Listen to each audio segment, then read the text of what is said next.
Get ready to dive into something seriously fascinating, like seriously, your own brain. Ooh, I like where this is going. Today, we're on a mission to uncover how you learn, remember things, and even how you think. Sounds intense. It is. We'll be using the psychology textbook to guide us. It's called Cytology. Okay. It's the 13th edition by Myers and DeWall, so it's legit. Gotcha. So we're talking about a real deep dive into the science behind our brains. Yeah. I'm intrigued. What are we tackling first? Let's start with learning, like how we actually learn new things. We'll be exploring everything from, get this, drooling dogs. Drooling dogs. Yeah, Pavlov. Oh, right. Pavlov's experiment. The one with the bells and the dogs. Exactly. But get this, the textbook gives this crazy example of onion breath being, wait for it, a conditioned stimulus for kissing. Okay, hold on. How does onion breath make you want to kiss someone? That doesn't sound right. Right. It sounds kind of repulsive if you ask me. I know, but it highlights how easily our brains can make these weird associations. So how does it work exactly? Well, the taste of onions is like this unconditioned stimulus. It's the thing that naturally triggers the response. Yes. It triggers salivation, like automatically. So by repeatedly pairing onion breath with kissing. You're saying the kiss becomes the conditioned stimulus and then eventually triggers the drooling. Precisely. That's fascinating and also a little disturbing. Totally. I'll stick to breath mints. Yeah. But this whole idea of conditioned responses is kind of freaky, right? Does it mean our brains are just making associations all the time without us even knowing it? Absolutely. And it gets even more complex. It's not just about those simple pairings. We learn to generalize and discriminate, too. Generalize and discriminate. Think about this. You might be afraid of a guard dog, but not a guide dog, right? That's true, even though they're both big dogs. Exactly. Your brain has learned to differentiate between the two, even though they share similar characteristics. Pretty cool. Okay, that makes sense. So we've gone from drooling dogs to discerning dog lovers. What other learning secrets are hidden in our brain circuitry? Let's talk about operant conditioning. Operant conditioning. That rings a bell. It's the idea that our behavior is shaped by its consequences, good or bad. Have you ever hit the snooze button instead of getting up when your alarm goes off? Who hasn't? But what does that have to do with this whole conditioning thing? That, my friend, is negative reinforcement in action. Wait, seriously? Yep, you are removing the annoying alarm sound, which in turn makes you more likely to hit that snooze button again the next time it goes off. Wow. So consequences, whether it's a reward or a punishment, those play a huge role in shaping our everyday habits. Absolutely. So if I actually want to become a morning person, understanding these mechanisms is like the key to making that happen. It could be a game changer. For example, instead of hitting snooze, try putting your alarm across the room. Oh, so I have to physically get out of bed to turn it off. Exactly. The act of getting out of bed might be enough to jumpstart your morning. Worth a shot. Now, the textbook also mentions something about biology actually limiting what we can learn. What's that all about? It's true. Sometimes our biology can override even the most careful conditioning. The textbook gives this hilarious example of pigs being trained for a commercial. Pigs in commercials? What? Yeah. They were supposed to pick up these big wooden coins and drop them in a piggy bank. But their natural instinct to root for food, took over. They ended up just pushing those coins around with their snouts. So are you saying that the pigs were just too pig-headed to follow the rules? Well, something like that. But seriously, it's a good reminder that some behaviors are just hardwired into our DNA. Even with the best intentions, right? Exactly. Now, speaking of hardwiring, welcome back. Last time, we were talking about how our experiences actually shape our learning. Right, like those piggies that couldn't quite grasp the concept of a piggy bank. Exactly. But this time, we're switching gears to memory, how we hold on to all that information. Okay, so my brain is learning, making mental maps, but then it needs to store all that data somewhere, right? Like, tell me more about this memory palace. Imagine your memory is like a giant, constantly changing scrapbook. It's not about storing exact replicas of events. Okay. It's more about reconstructing them each time you remember them. Think about the last time you told a funny story. You probably added some details to make it even funnier. Oh, totally guilty. But if our memory is always reconstructing things, doesn't that mean it's not always accurate? That's the fascinating and sometimes frustrating part about memory. It's not a perfect recording. Right. It's like the textbook says, think of a computer. Encoding is like entering data, storage is saving it to the hard drive, and retrieval is opening that file. Okay. But unlike a computer, Our memories are colored by, well, everything. Our emotions, our current state of mind, and, yeah, even our own beliefs. So you're telling me my memory isn't like a perfect video recording I can replay on demand? Not quite. That's kind of wild to think about. And it gets even wilder. Our current mood can even act as a filter for memories. Ever notice that on a gloomy day, you remember more sad or frustrating events?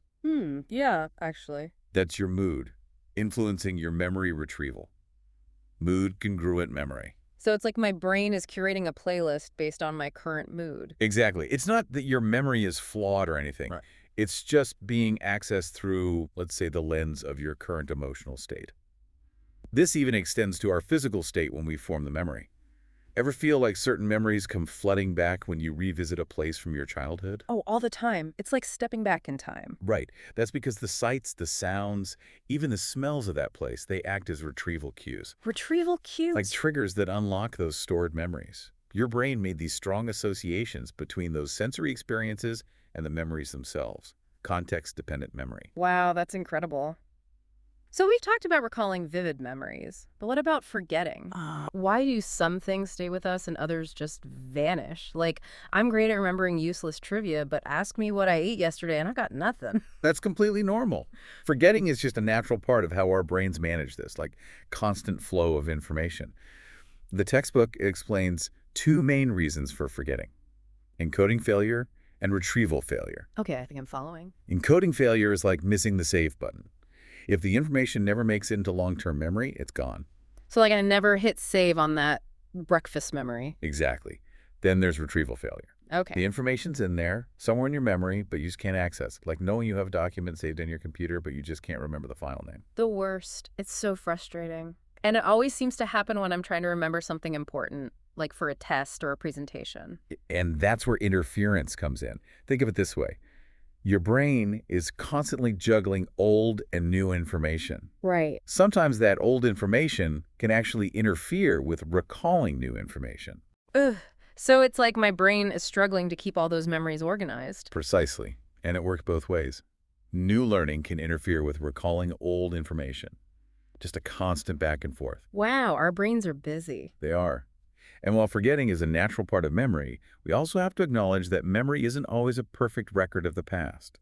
Memories can be distorted, influenced, and even completely fabricated. Wait, fabricated? You mean we can remember things that never happen? It happens more than we realize. The textbook highlights how easily memories can be influenced by suggestion, imagination, even our own desires. Have you ever told a story about something from your past and someone corrects you on a detail or says it happened differently? All the time. Are you trying to tell me that I shouldn't trust my own memories? It's not about not trusting your memories. Okay. It's about being aware that our memories aren't set in stone. They're always evolving based on our experiences, emotions, interpretations of everything around us. This deep dive into memory is really changing my perspective on how my own mind works. I can't wait to see what other hidden corners of the brain we uncover next. Welcome back to the deep dive. We've gone on this incredible journey through the how-tos of learning and memory. Right, from drooling dogs to those memory palaces. Exactly. But now, get ready, because we're diving into the world of thinking. Thinking, that sounds pretty broad. It is, but that's what makes it so fascinating. It's like this huge part of what makes us human. Right. Yeah. Okay, you've got me hooked. Where do we even begin with something as big as thinking? Well, the textbook starts with this idea of concepts. They're like mental groupings of similar things. Objects, events, ideas. Think about how you just know a chair is a chair. Right, whether it's like a beanbag chair or one of those fancy antique chairs. Exactly. That's your brain recognizing the concept of a chair, even with all the variations. But our brains are like little concept-creating machines. Pretty much. But it makes you wonder, how do we even develop those categories in the first place? Prototypes, they play a big role. Think of a prototype as like the most typical example of a concept. If I say bird, what do you picture? Probably a robin or a blue jay, something like that. Exactly. You probably don't picture a penguin first, even though penguins are totally birds. You're right. That's so interesting. Our brains create these hierarchies without us even realizing it. But thinking is more than just putting things in categories. Of course. It's about problem solving, too. Right, like figuring things out. The textbook talks about two main ways we solve problems: algorithms and heuristics. Okay, break those down for me. Algorithms are like step-by-step instructions. Follow them right, and you're guaranteed a solution. But they can be kind of slow. So like following a recipe to a T. Yes. Heuristics, on the other hand, are more like mental shortcuts. Faster, but they might not always lead to the absolute best solution. It's like taking a shortcut through the woods. You might get there faster, or you might end up a little lost.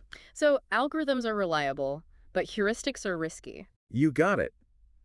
Although, sometimes the best solutions come out of nowhere. Like those aha moments. Exactly. And you know what's really cool? Those aha moments are actually linked to a burst of activity in the right temporal lobe. No way. So that light bulb moment is like a real thing happening in my brain. A real thing. It's like your brain suddenly connects the dots and boom, there's the solution. Our brains are amazing. They are.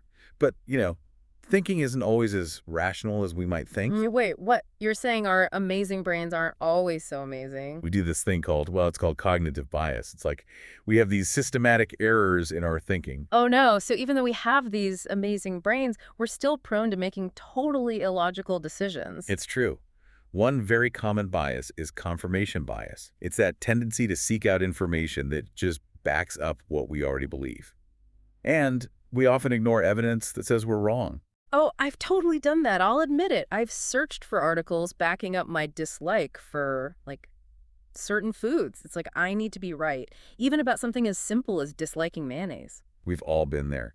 And then there's belief perseverance. Ever gotten into an argument, and even when the other person makes a good point, you just can't admit you were wrong.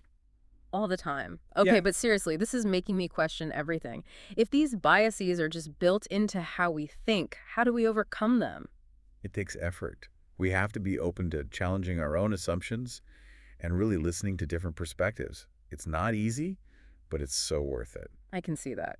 Okay, shifting gears here, but we can't talk about thinking without talking about language. It's like the ultimate superpower of human thought, wouldn't you say? It really is. Language allows us to share those thoughts, ideas, even those irrational opinions we were talking about. So true. But how do we even begin to break down something as complex as language? Well, according to the textbook, it starts with phonemes, like D or O. Right, those individual sounds. Exactly. Then we have morphemes, which are the tiniest units of meaning, like dog or ing. Wow. It's incredible how we combine those simple sounds to create words and then sentences and then entire conversations about thinking. Right. And the textbook actually goes into all the stages of language development, from those cute little baby babbles to a child saying their very first word. It's incredible. Absolutely. And don't forget about Broca's area. Oh, right. That specific part of the brain, all about speech production. Exactly. It makes you wonder, what happens if there's any damage to Broca's area? Well, it can actually lead to aphasia, which can make it really tough to produce or even understand language. That's wild. Our brains are so intricate. But I've always wondered, does the language we speak actually change how we think? Ah, the age-old question. While there's no easy answer, the textbook explores the idea that language can actually influence what we perceive and even what we remember. There's this one example. If a language has multiple words for different shades of blue, speakers of that language might actually see those shades as more different than someone who doesn't speak that language. Get out. That's amazing. It makes you realize how much our language shapes our experience of the world. It really does. It's this constant back and forth between language and thought, each one influencing the other. This deep dive has been incredible. We've explored how our brains learn, remember, think, and even how language changes our whole understanding of the world. And we've only just scratched the surface. The brain is full of surprises. So true. But that's what makes it so exciting to learn about. As we wrap up this deep dive, I want to encourage everyone listening. Pay attention to your own thoughts. Notice how you categorize the world, how you tackle problems, even how you react to information that challenges your beliefs. Great advice. The more aware we are, the more we can grow. Absolutely. And remember, learning is a lifelong adventure. Never stop asking questions and keep those amazing brains engaged. That's a wrap on our deep dive into the incredible world of the human brain. Join us next time for another exciting topic. Until then, happy learning.